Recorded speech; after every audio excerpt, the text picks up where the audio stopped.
Good morning everyone. आइए हम लोग देखते हैं वैल्यू पुटिंग से सवाल को कैसे सोल्व करते हैं।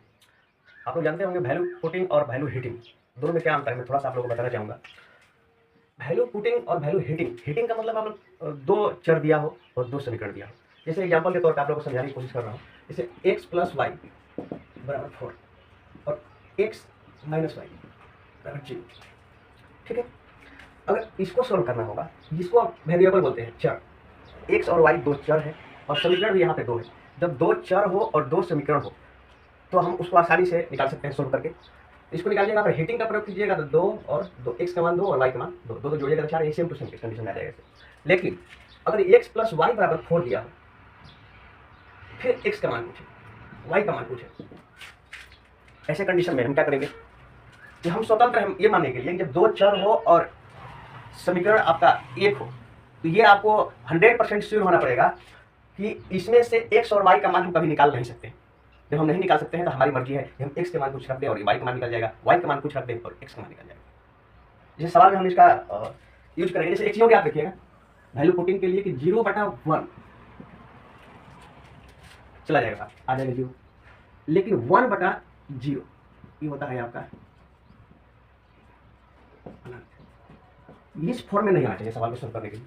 ये वाला फॉर्म में रहेगा 0/1 0 चलेगा। चलिए इस सवाल को हम लोग लाते हैं। x + 2y = 6 समीकरण यहाँ पर एक दिया है और वेरिएबल 2 है। इसका मतलब कि इस सवाल का हम लोग जो मेथड का यूज कर सकते हैं उसमें वैल्यू पुटिंग मेथड का यूज कर सकते हैं। वैल्यू पुटिंग का मतलब क्या है कि जब दो चर हो और समीकरण एक हो तो एक को हम अपने मन से जो इच्छा करें मान सकते हैं, बशर्ते इन्फिनेटिव नहीं आना चाहिए, अनंत नहीं आना चाहिए वो संख्या। जैसे यहाँ पे हम y को 0 कर देते हैं। अगर हम y को 0 करते हैं, x का मान क्या हो जाएगा 6, ये हो जाएगा खत्म, आपका x बराबर हो जाएगा 6। इस सवाल को हम बना रहे हैं तो ये लिख करके टोटली नहीं बना रहे हैं, डायरेक्टली हम इसी पर बनाने की कोशिश कर रहे हैं। आप लोग जैसे लिखने की जरूरत नहीं है कंपटीशन की दुनिया में। y का मान अगर 0 हम मान लेते हैं तो x बराबर 6 हो जाएगा, ये 0 कट जाएगा, x बराबर 6, y बराबर 0 अगर लेते हैं तो ये खत्म हो जाएगा, x बराबर कितना हो जाएगा 6। अब बताइए अगर y 0 है, पूछ रहा इसका मान क्या होगा, तो y बराबर 0 तो इसका भी 0 हो जाएगा, इसमें भी y है तो 0 गुना कीजिएगा तो ये भी 0 हो जाएगा। बचा क्या x³ - 216। और x का मान क्या है 6, 6 का क्यूब होता है 216 - 216, कितना आ जाएगा 0। यही है वैल्यू पुटिंग मेथड।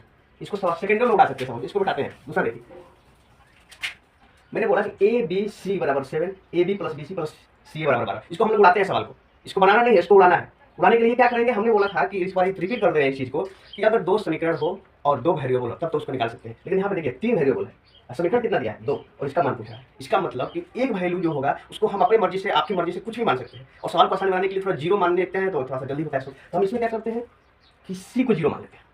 अगर हम C को 0 लेते हैं तो बताइए A और B क्या होगा, A + B = 7 हो जाएगा, A + B = यहाँ पे 7 हो जाएगा। इसमें क्या होगा, ये C को 0 लिया तो ये 0 हो जाएगा, ये भी 0 हो जाएगा, तो A और B का मतलब क्या हो गया।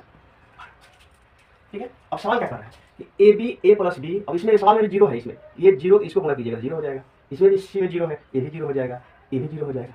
चलो खत्म। बचा क्या, इसका सिंपल AB और A + B का मान निकालना। AB का मान हम निकाल दिए 12 है और A + B कितना है 7, 12 7 14। सेकंडों में बोला था, सेकंडों में बन जाएगी। इस सवाल को आप जैसे ही बनाइएगा बिल्कुल 100%। बाकी अपना वीडियो देखना होगा, परसेंटेज वीडियो डाल दिया वो सब जाकर आप लोग देख सकते हैं। चलिए।